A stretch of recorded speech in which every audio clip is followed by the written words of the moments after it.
Heading back now to New York City, where the city's shelter system has been overwhelmed because of the influx of asylum seekers over the past 2 years. And to help combat that problem, the city expanded its rental voucher program to allow people without homes to use them outside the 5 boroughs. And we should note that the asylum seekers actually are not eligible for these vouchers. But some county executives upstate have spoken against the expansion, saying they don't want the vouchers used in their communities. So for more on that, our Chantel Destra spoke with Dan McCoy, the county executive in Albany and president of the State Association of Counties. Thank you so much for being here today, County Executive. Thank you for having me on your show. I really do appreciate it. So you recently came out and denounced New York City's expansion of its rental voucher program to counties outside of the city. So can you give us some insight into your opposition? It wasn't like, listen, first and foremost, I'm here as president of the New York State Association of Counties, and I want to thank Steve McCoy and his team. Been representing over counties for almost 100 years now. And, there's 57 counties outside New York City. You got the 5 boroughs downstate. And, again, we're all facing an epidemic with homelessness, shelters that we need shelters. Like in Albany County, we had 8 shelters. Now we're down to 6. One's selling. We're going to be down to 5. We got a shortages of beds. And then we have like 37% of our people that we give vouchers for housing. Can't even use them because they can't find housing. So housing is an issue, not just in Albany County, but throughout the Capital District and upstate New York. And, when you're talking from Clinton County out to Erie, Monroe, St. Lawrence County, down to Wyoming, and then back down to the city, Putnam and all that area, and Orange and Westchester and Dutchess, it's challenging. And, for us as not just county executives, as county managers and every county, it's not like people are saying we're against this, but we're having issues of our own. And as the Governor Hochul has tried to do affordable housing, one thing I've learned being president of this organization and president of County Executives of America on a national level is that as I've traveled and looked at how people address it, you can't build yourself out of this. It's not. It's right. You can't. It's not impossible. But you have to think outside the box, like tiny homes, trailers.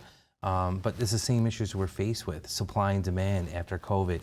It's hard. When you go to build a house, it used to say it took 3 months. Now it's taking almost a year because you're waiting on supply. And you go from $200 to $400 a square foot outside the city, and that's even higher now. So, and then, it's all these challenges that are put in front of us. And we understand Mayor Eric Adams, have a great relationship with him. Steve Aquario took a delegation of representatives from NISAC. We went down and talked to him on a variety of issues, and we said, look, we want to be part of the solution, not part of the problem, but it's communications, right? And at a time in this country, we need to communicate. We need to get back to common sense politics and taking care of the people. But there's a lot of issues that factor into this. Coming out of COVID-19, right? Coming out of COVID, we've people coming out, they had relapses in, whether it was drinking or drugs or just mental health issues. Children, mental health issues are on the rise that we never dealt with it to this level after COVID. And then the homeless epidemic. So, I know like everyone talks about the, people coming here to start a new life and they want to come to this country because they're being prosecuted or want to live the way they want to live in life and make a better life for themselves and their family. We're dealing with that. But county executives, county managers, we got so much other stuff going on too. We have a homeless shelter problem going on. In Albany County, we have over 732 people homeless every night. And what it's alarming to me is when we look at I have 139 women in our shelters right now.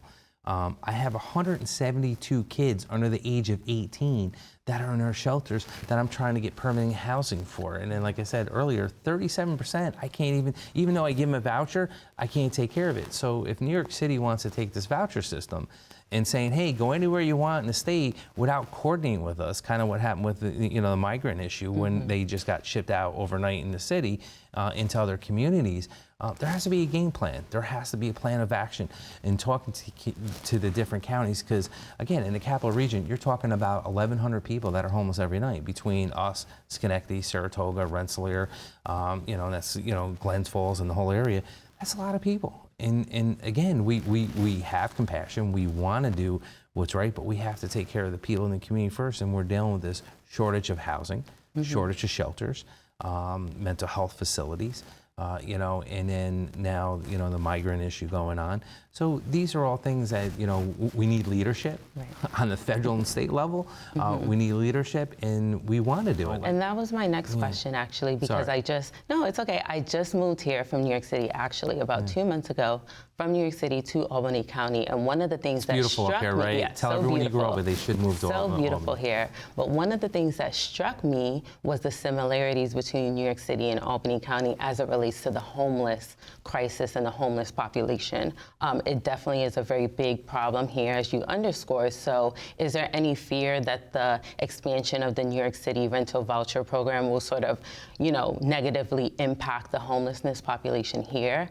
And is there anything that Albany County is doing specifically, or even other counties across the state? I know you mentioned tiny homes that are doing to address the homelessness population that you would employ the New York City County to do as well. One of the issues is that it's a coordinated effort, right? We didn't hear about it. So, you know, again, I give Steve Aquario and his team at NISAC big applause, because again, we have to react to it, and it's hard when you have to react and your phone's ringing saying, did you read what they, you know, they just put out about a voucher system, and you know, and then the governor got behind it, and we just had a meeting with the governor prior to that, and nothing was mentioned. So it's hard, right? So it's better. We say we want to be good partners. We want to roll up our sleeves, but communicate with us, communicate with the counties. Stop dictating to us to what we should do and can't do. And we can help you, you know, and trust me when I say this, there's not a county executive, county manager, or county government, or state government, or city government that wants to say no.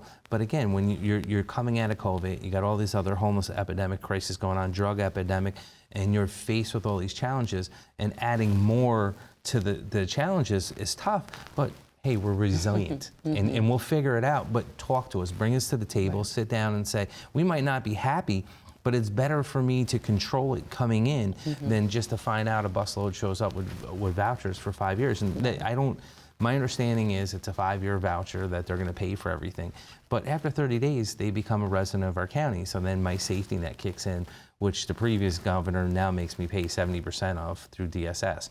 So there's all this money that's going to be betrayed in that. And then what do? Do I play a political stunt, which I may, and take all of our homeless shelters and people, bust them down to New York City, put them in hotels for 24 hours, get vouchers, and bring them back. And New York City can pay for my homeless people for the next 5 years. Is it something you're considering? If there's communications, and I don't want to play political stunt, but and these are people's lives, and I want to make this first and foremost. The people that are living in shelters, you know, they're not a chess match to me. You know, and that's why I said, this ain't a Republican, Democrat, conservative, working family issues. This is people's lives. And we keep forgetting that in the humane of it. And that's why I said I could, right? I could play the biggest stunt, go down there, make international news, and then, you know, but again, at what, the expense of moving people down there? But the point I'm trying to underscore to you and to anyone watching this is that we're dealing with this crisis. And don't, you know, we have to, you know, what's that say about me? Now, do I try to put my people in shelters for, into housing for 5 years? But again, let's go back. I have 37%. I can't even use vouchers because I can't find housing for people that we do have a voucher system for. So now to add this just makes it tougher on all of us. But again, communicate, talk to us. Just don't throw it at us and expect us to smile and go, okay, again, it's human lives. We're talking people's lives here. Yeah. Is there any possibility of launching a legal challenge to New York City's expansion of its rental voucher program? It's too early to tell. And again, I'm hoping, what if every county, 57 counties, do what I do, and we ship all of our homeless people down to the city, put them up in hotels, and then the city has to turn around and give them a 5-year voucher to come back. I go, is that what we're going to do? Play chess? But again, these are humans. These are people we want to make sure we take care of. They're a fabric of our community, and we want them to stay in our community, and we want them to be successful in our community and give them a foundation to be successful. So I don't want to do that type of game, but again, they can't do the same thing just shipping people out of the city. And I understand if they got family in a certain area, but coordinate with us, you know? And again, I know you get that they make a phone call and they're like, no. But understand our issues. And at the same time, you are running for re-election. I am. So, how do you see this playing into the minds of voters as they head to the polls? You got to educate them. And that's what I'm saying. The scary message is getting out there, right? You've seen, I think it was the Siena poll or one of the polls came out, and 67% of New Yorkers said, enough, stop.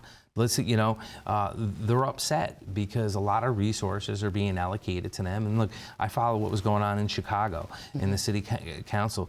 The black and brown community were upset. They felt like, hey, look, you're investing $200 million, and where's our schools? Where's our investment in our community?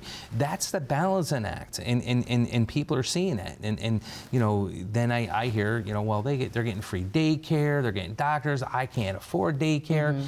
There's a lot of real issues that we need to balance both sides of the house out and make sure that we're taking care of it. But again, you need leadership. You need to talk about it, and you need to spin that message out there. And we're not spinning out there. We're letting the bad actors spin it out there, where they're putting the fear into people, because it's easier to make people scared than it is to make people sit there and go, hey, you know what? Yeah, we can do this. We're better than this. That's not, this is, the world's not coming to an end. Your neighborhood's not going to burn down. We need leadership to own this, to come with a message and go into a community. And that's all I said. I said, look, I want to go to the neighborhood associations. I want to go to the neighbors. I want to go to the colleges. I want to go to schools. Talk to them. Let them know, hey, this is what's going on. This is what's happening. And guess what? It's going to be okay. It's going to be okay. Yes, you're going to have some bad actors in that element, okay? But that happens with any population and even the citizens of this great country. Well, there's a lot here. And as you mentioned, there's so much still that needs to be done. A lot of communication needs to be had, it sounds like. So we'll continue to check in with you in the months ahead. Thank you so much for being here today. Thank you. Thank you for being a resident of Albany County. It's the best county, just saying. And that was Dan McCoy, Albany County Executive and President of the New York State Association of Counties. And we do expect housing to be a big issue in next year's legislative session. So we'll see how the voucher program plays into that as state government tries to expand housing across the state.